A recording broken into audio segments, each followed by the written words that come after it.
Yo, what's happening, world? Name's Raheem Flowers. And apparently there's a hostage situation going on in my neighborhood down here in West Rogers in Chicago on the north side, for those who are from Chicago and know about the region.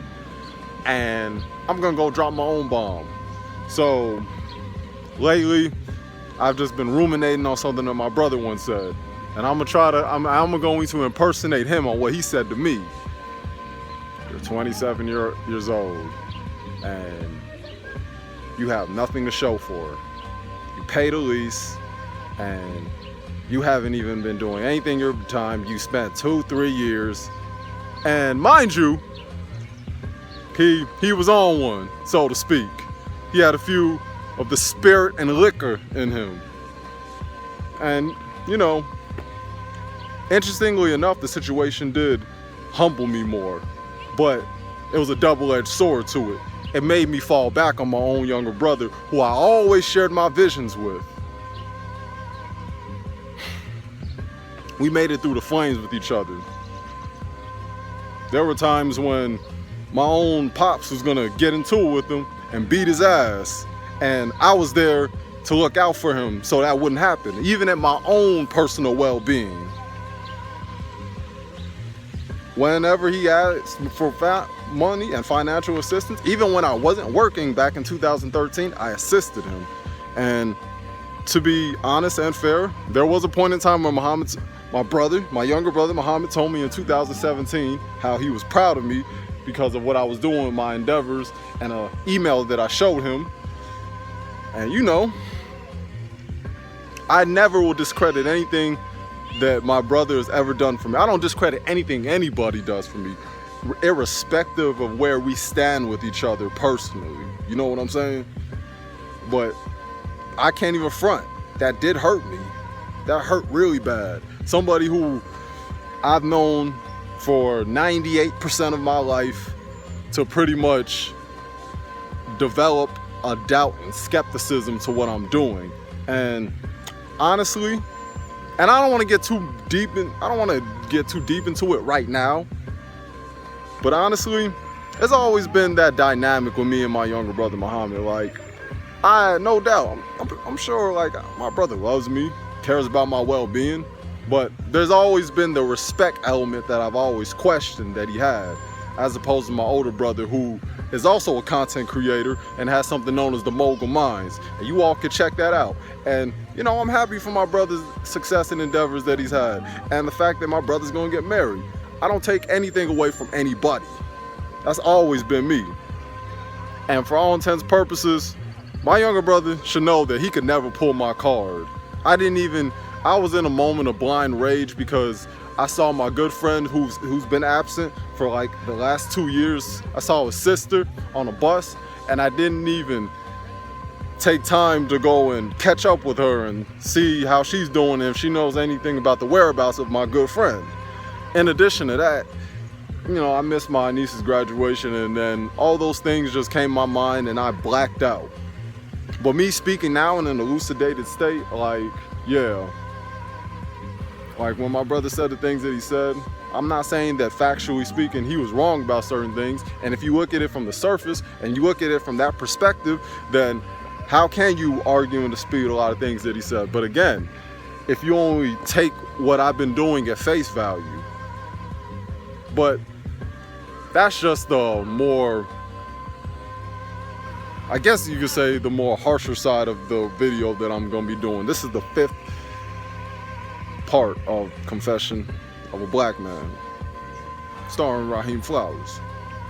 And also thinking about the fact that I've been at peace with a lot of situations. I've been at peace with the fact that I've been at this journey since 2010, February of 2010, and in June of 2019, I'm still not at where I'd like to be at. But that's okay, because I've grown and developed as a man, as a content creator, as a music producer, as somebody who has become spiritually inclined. I've learned to forgive my father. I've learned to forgive situations pertaining to my music. I've even learn to forgive myself and not be so hard and angry at myself for what happened to my brother Kamani in his absence. You know? And a lot of that is thanks to my woman that I'm currently dating and seeing. And a lot of that is also due to brother Kel, Big B Kel, and my crewmate Hayes. And I can never forget my man College Kid, College Night, Overachiever Jones on Instagram. I can never forget the people who've been a humongous part of my development, my homie Sincere, like all that. So yeah, I'm never gonna give up. I'm reading the scriptures, and more in particular the Clear Word, which is a more contemporary version for those who like to get to the point, and you may not want to read the dialectical approach of the more antiquated days, you know. And I've been looking up things on lucid dreaming. I even got an awesome book. Shout out to my woman for buying that for my birthday. And I'm not gonna fold. That shit hurt me, my brother. I'm not gonna fold on my visions. I'm not gonna spill no beans, and I'm not gonna betray my brother. Because let me tell you something about my homie, my big homie Kamani.